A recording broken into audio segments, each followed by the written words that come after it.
Hey, what's up guys? In this video we are going to learn how to set up a home recording studio thanks to Expertvillage. Now, this video was made infamous because of the H3H3 reaction video. I'm going to watch it and I'm going to kind of translate and explain to you what he's trying to say. I speak Guitar Center employee, so I'll be able to kind of, relay the information that he's trying to say. This guy is all too familiar. He reminds me of one of my uncles.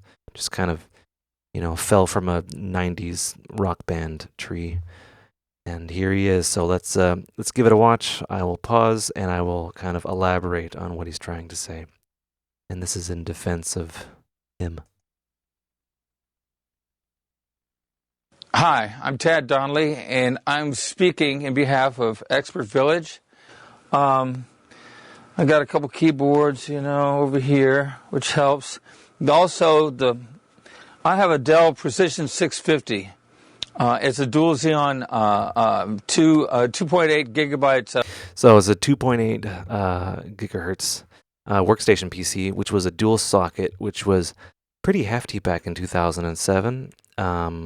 And this rule applies today even still, and that is that you want to get the best CPU that you can get paired with the best motherboard, and everything else you can kind of upgrade as you go. You don't go cheap on the CPU. You can't really upgrade the CPU later, and it's kind of counterproductive. And that's just the nature of PC building. You can't upgrade a socket on a motherboard, so you want to get, the bottleneck, I would say, in a lot of audio applications is the CPU. RAM is, cheaper. Get that later, even if you start out with one or two sticks. So yeah, let's continue. Megahertz processor. It's got 2 gigs of memory. 2 gigs of memory was a pretty big deal back then, I'm just going to say. And it can handle big operations. Big operations, guys. Big operations. You don't need that for Nuendo. You can get something smaller than that. Don't get me wrong. But make sure you get something that's pretty fast. So it makes it easier for whatever application you're using, Pro Tools, Nuendo, whatever you're using. But that little beauty is great. It's powerful, it's fast. That's important. And then it just ends. So yeah, basically the Dell Precision line, they're workstation PCs, and they were kind of the direct competitor to the Mac Pro, which was also dual socket. Yeah, you don't need dual socket these days because CPUs are that much robust. They can handle big operations, as he would say. So let's move on. But yeah, useful information, makes sense. You don't need a super duper powerful CPU, but it's a good idea just because the nature of plugins and future proofing and stuff like that. The reason why I get a whole new PC every couple of years is because I upgrade the CPU. Everything else, I just get there's SSDs and stuff like that you can get later on down the road. Let's move on. Thanks, Ted. Hi, I'm Tad Donley, and I'm speaking in behalf of Expertvillage. There's different characteristics of systems. Pro Tools, Pro Tools LE, and now Nuendo. I was offered a job as a teacher at Port Arthur College. You as a teacher would have been amazing. And in their curriculum, they are teaching Pro Tools LE, Pro Tools period, the big one, and Nuendo. And Nuendo 3 is the most advanced right now. But I have it at Nuendo 2. I had Nuendo myself, and I'll tell you why. And I worked with Pro Tools for 7 years. You have to put NEV and SSL, and you got to put some pretty heavy stuff, some pretty heavy compression in outboard gear in order just to get it to sound halfway warm. Pro Tools costs a lot of money. If you want to get a halfway decent controller, it costs $35,000 for the HD3 controller. Okay? That's just one piece of equipment. Give me a break. But, you know, if you want to do it and charge $100, let's hope you get the $100 an hour. You know? I charge $45 an hour and $40 an hour for a 5-hour block. I could charge 70, I could charge 100 with the equipment that I have and the experience that I've had. I've been doing this for 25 years. You know what? Yeah, everyone has, I'm 19 years old. I have 25 years of experience. A lot of people kind of inflate their experience. But yeah, I can't really say what he's talking about. He's talking about something that's like completely subjective, getting a controller for a DAW, and like how, different Pro Tools versions sound different, and you have to like compress a whole lot on the outboard of LE to even get it to sound right. I don't buy that, and that's just a very strange sentiment that a lot of engineers have. And yeah, it's not good. Let's continue. And I am a lead singer, so I make sure the singer sounds good all the time. I make sure every step of the recording process is right, so when I come out with a finished product, mix and master, it's professional and better than a lot of the stuff that's out there. It's obviously getting more comfortable with the camera. Yeah, that wasn't there wasn't really any good advice up there. He was just kind of saying that he was offered a teaching job. Teaching that anyway. Yeah, very not educational actually. Hi, I'm Tad Donley, and I'm speaking in behalf of Expertvillage. I'm giving you tips on how to make your own recording studio. Miscellaneous equipment. You know, you need 2 of these. I got 2 of them. You never know. You might have to use this. They're boom. Yeah, and that's a good point. It's better to not need it and have it than to have it and not need it, or something. No, yeah. He's contagious. But yeah, it's I have 2 SM57s. I have a couple SM58s. I have 2 mics boom arms. You never know. You might need more than one thing. I have 2 sets of monitors. I have an extra mouse somewhere. You know what I mean? I have one more DI than I need. It's good to have a little bit of an abundance because things could go wrong, or especially with these boom arms, you might want to like mic the drums in a different way. It's completely valid. Love that hair. Boom mics. You never know what you might have to use them for, or whatever. Yeah, maybe the guitarist likes to have his amplifier stapled to the ceiling. You want to like get the boom arm up there.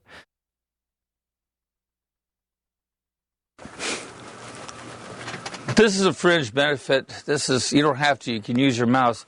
But this is a Mackie controller right here. Okay, and it's about 6 or 7, right around there. This thing does all the panning and takes care of the levels, and it handles many different applications other than just what you're using. It can work with, well, for example, I have some media stuff that I do too, and it just switches right over and works for that. Yeah, getting a control. Yeah, and that not necessarily needed. The whole notion of why those controllers are around was to ease the transition from huge mixing consoles to mixing in the box. You get a actual controller that will, you'll be able to do automation, because a lot of the old school, I say this respectively, the older, shouldn't say older, veteran mixing guys, they do their automation by hand. So they want to grab a fader, and that's completely fair. And if you're into that, fly at her, I guess. Do what you got to do. Hi, I'm Tad Donley, and I'm speaking in behalf of Expertvillage.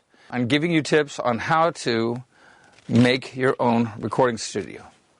Over here, the bad boy. This is The U87. one that's being used at Capitol Records, it's used there. It's used at Sugar Hill. It's all the big ones. I got it here, and you got it here for $45 an hour.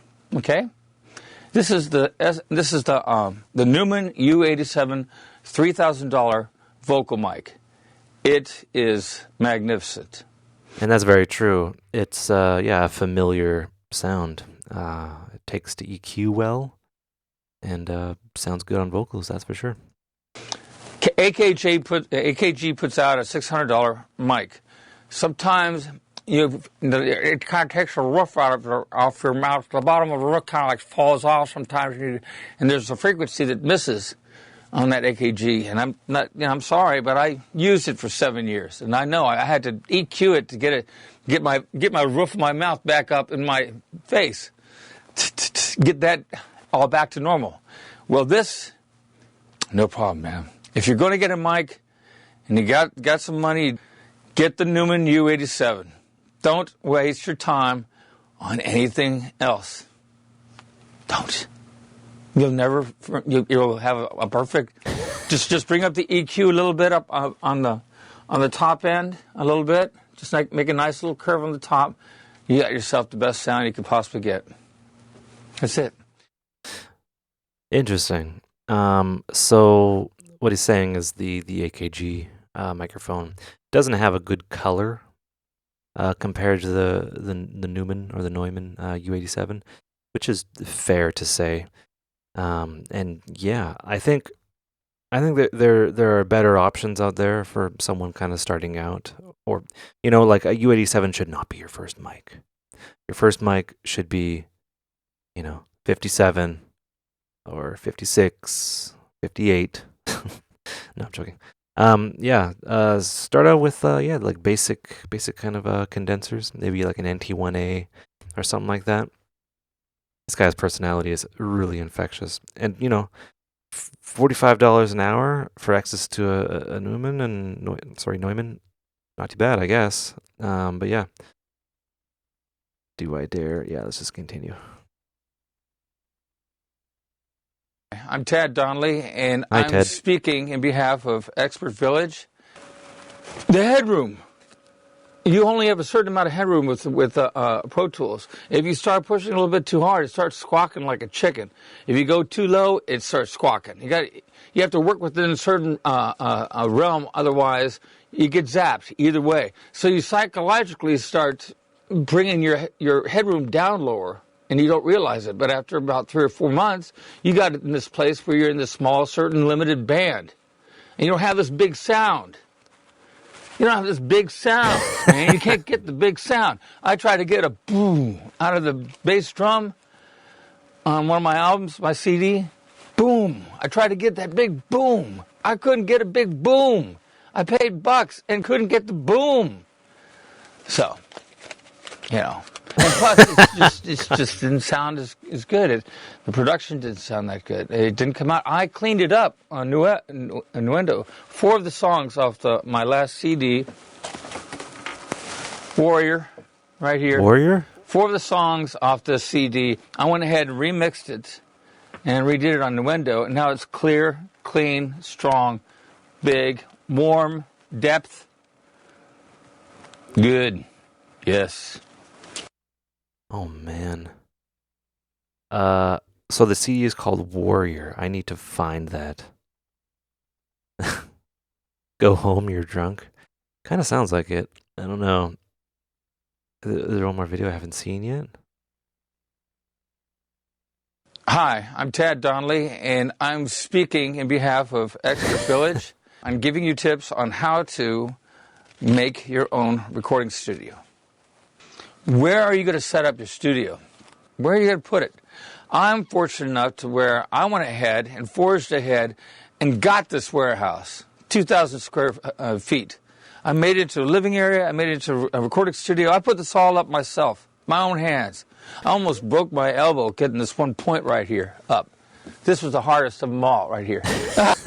That frickin' corner, guys. That's pretty admirable. I admire that. That's cool. Turning a warehouse into a studio? That's pretty dope. Respect, Ted. The drop ceiling and the whole thing. I tell you, I mean, it's and you insulate it, but you can still hear music here. It's not, you can hear sound.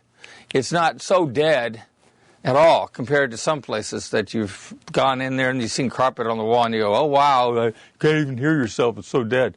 No, it's not like that here. That's true. You do not want a completely dead room because there's no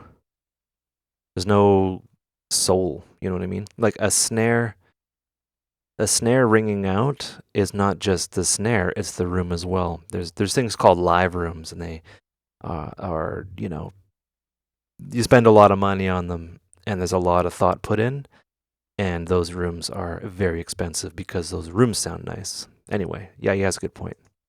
In fact, it's perfect. With the ceiling tile, it really works out great. It helps reflect it just a little bit.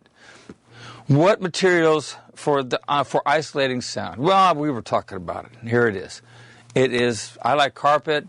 You can use the foam stuff. The foam stuff's good, but it's expensive. It costs a lot of bucks. And if you don't have a lot of bucks, use some carpet. Yo! Padding. Carpet. Why not? Carpet? I don't know.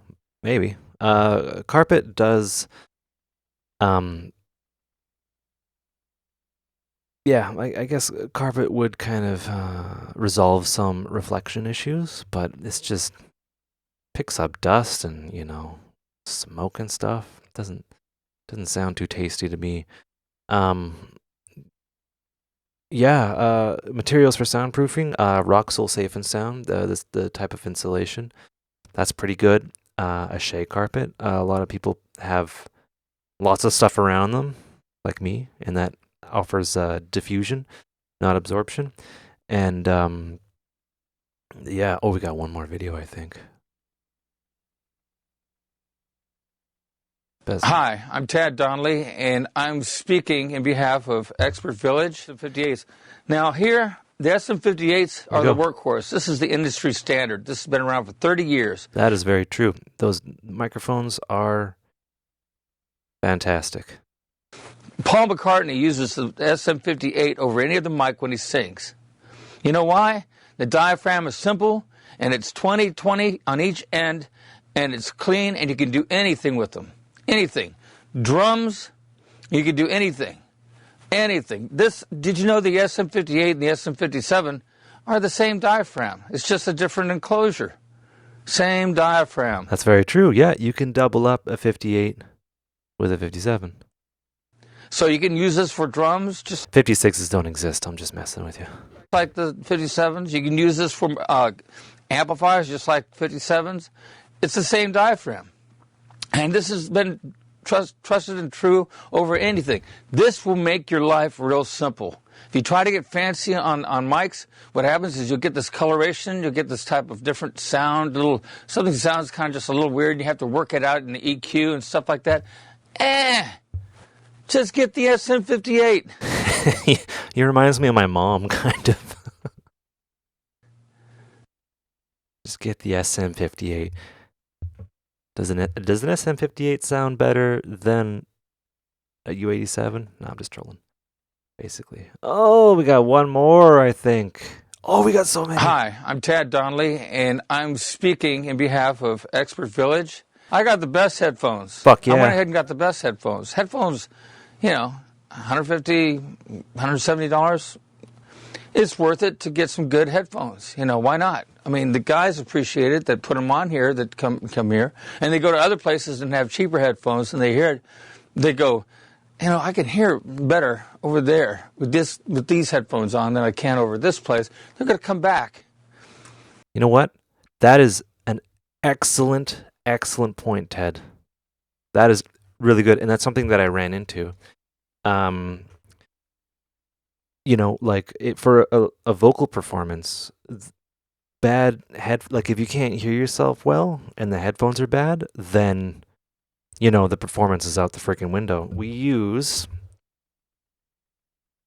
have a few microphones. I have the the Sennheiser HD25s.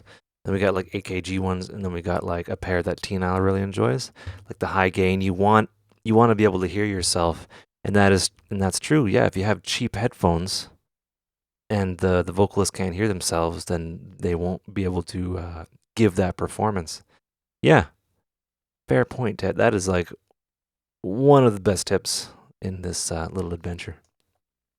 Why not give you guys something really good? This isn't all that expensive, but the Sonys, these are the professionals. Yeah. These are the bad boys right here, man. These things are clean, light, big sound. It's the only way to go. They're the most expensive at Guitar Center, I think, or close to it. And these are really good. Just go ahead and get good headphones, you know. What the heck? You know? It's supposed to be a bad boy. What's happening?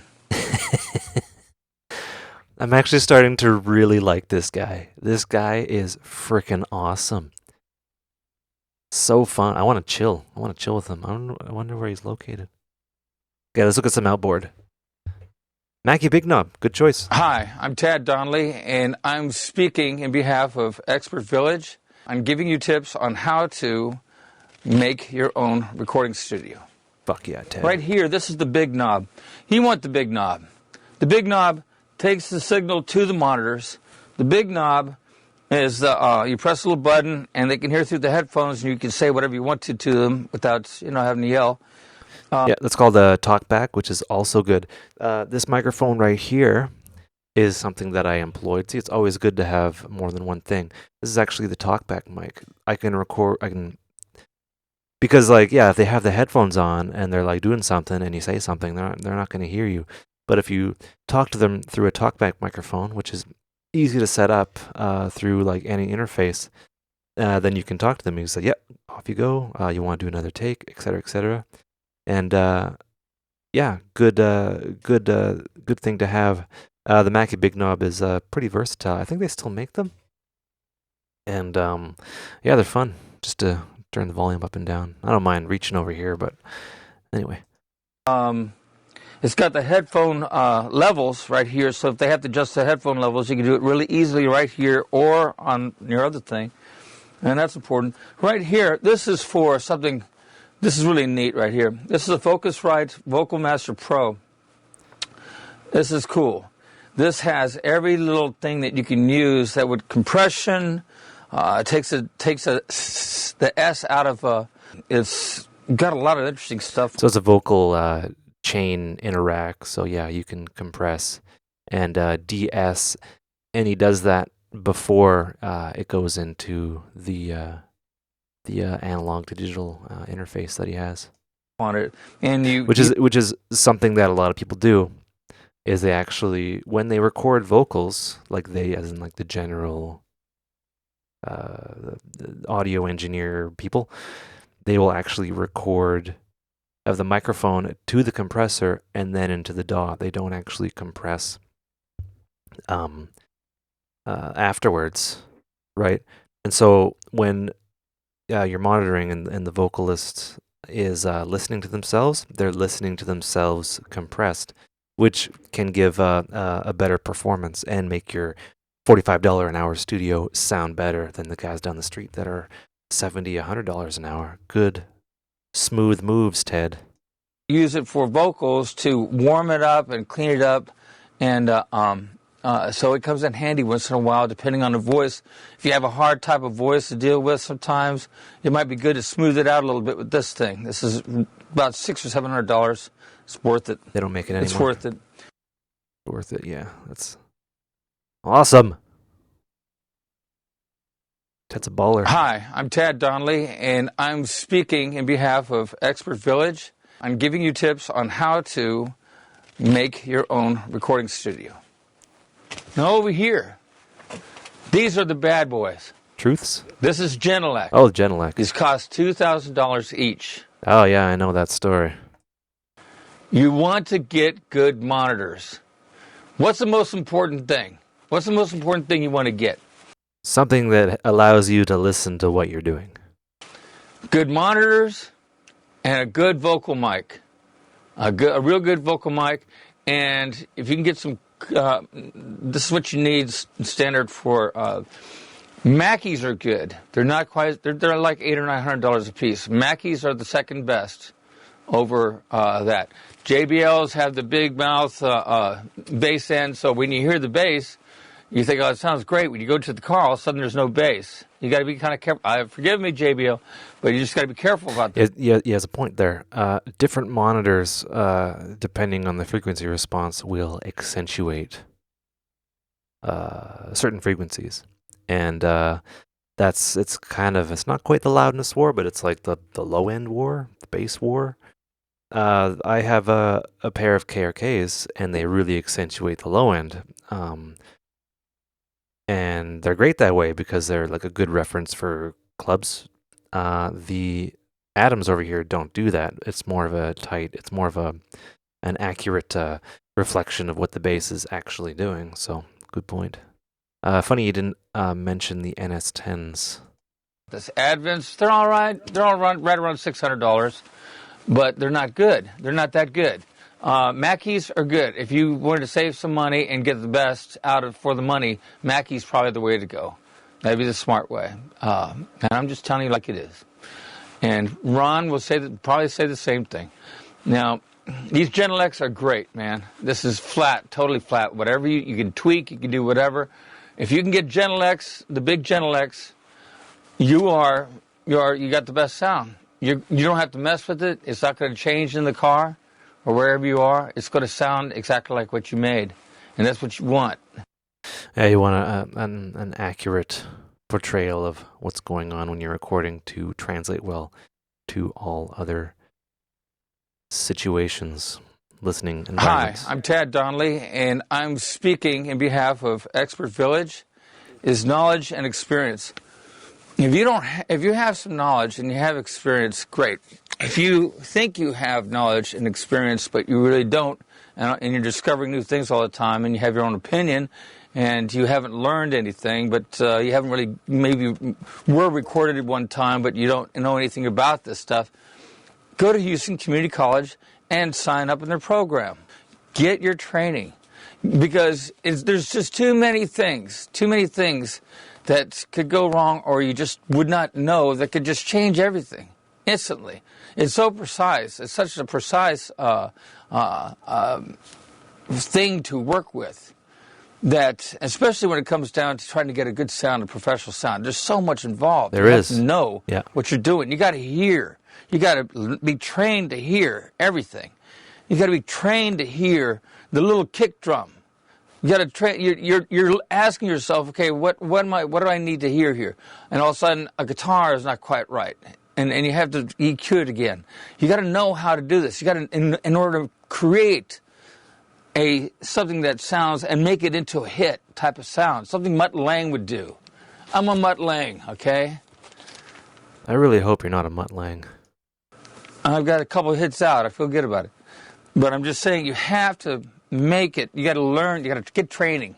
You got to get trained so you can know what to look for. You got to get the training. If you don't have the training, it ain't going to work. You're going to flop. No one's going to come over. It's just things are going to happen. Yeah, get training, and it comes down to experience and kind of knowing and critical listening and trusting your ears, and just my advice, if I was him, I would say get out there and record something.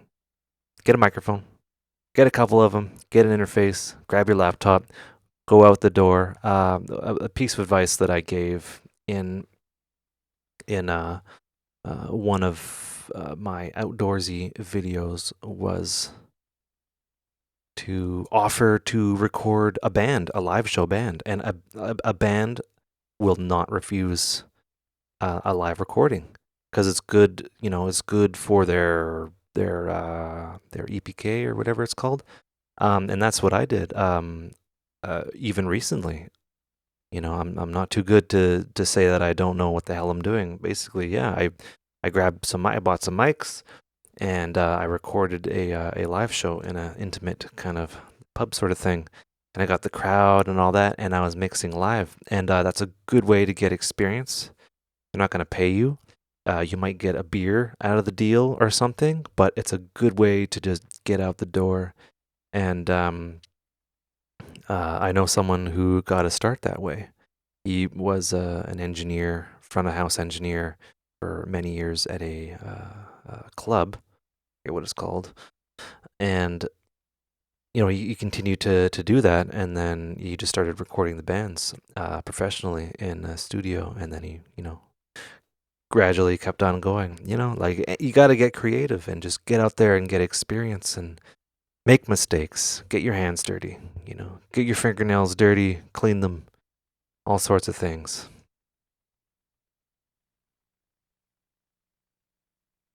Hi, I'm Tad Donley, and I'm speaking in behalf of Expertvillage. Okay, here we have, these are cardioid mics right here. These are really good ones. They have them over there at Guitar Center. No, these are called pencil mics. But the good cardioid... And they're matched. A lot of the good ones are matched. And these are kind of in stereo, so you'd have them like in an X pattern, which would be for overheads on a drum kit and stuff like that. Mics.